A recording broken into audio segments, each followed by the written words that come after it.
मराठवाड्यात पावसानं काय प्रलय केलाय त्याचा हा नमुना।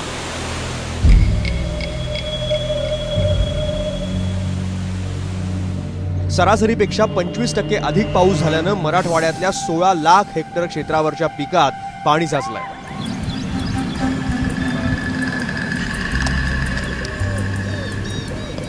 सोयाबीनचं मोठ्या प्रमाणात नुकसान झालंय। काढणीला आलेलं सोयाबीन काळं पडलंय, पिकाला नवे कोंब फुटलेत।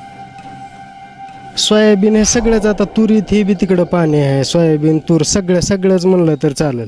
आता निघण्यासारखं काहीच नाही, हाही एवढंच असं जी काय खराब म्हणा किंवा चांगलं निघेल ती निघेल, म्हणजे निघेल कसं ती बी सांगता येत नाही।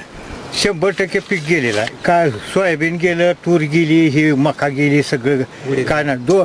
दोन वर्ष पाऊस नव्हता, आता आलं तर हे पावसानं सगळंच गेलं बघा, काय सुद्धा नाही आता शेतकऱ्याला। बीडच्या पाटोदा तालुक्यात 10 छोटे मोठे तलाव फुटल्यानं 22 जनावरं वाहून गेली आहेत।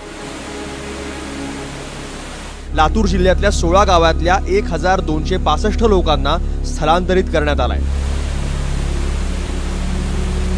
लातूरमध्ये दिवसभरात 16 जनावरं मेली आहेत। कल्पनाच नव्हती कोणाला की केवळ 2 आठवड्यामध्ये मराठवाड्यातलं लांबोटी असेल, मांजरा असेल, तेरणा असेल, तेरणावरचे बॅरेजेस असतील आणि हा तेरणा मध्यम प्रकल्प असेल, सगळे ओव्हरफ्लो होतील।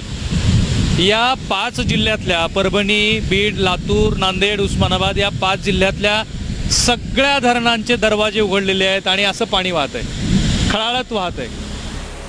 सीना कोळेगाव, तेरणा मध्यम प्रकल्प, माजलगाव, मांजरा, लांबोटी या नदीवरचे 11 बॅरेजेस, परभणीतलं निम्न दुधना, गोदावरी नदीवरचं ढालेगाव, मुदगल, मुळी, दिग्रज बंधाऱ्यातून विसर्ग सुरू आहे। नदीकाठच्या सगळ्या गावांना सतर्कतेचा इशारा देण्यात आलाय।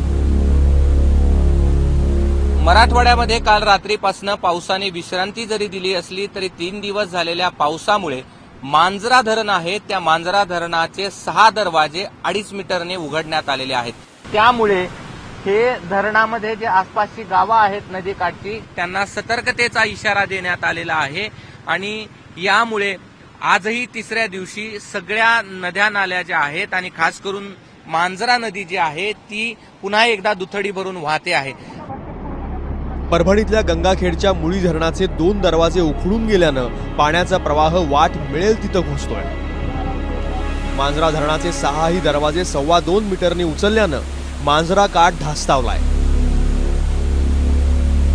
एनडीआरएफ आणि हेलिकॉप्टरमुळे लोकांचे जीव वाचले। असा पावसाचा प्रलय गेल्या 100 वर्षात मराठवाड्यानं अनुभवला नव्हता।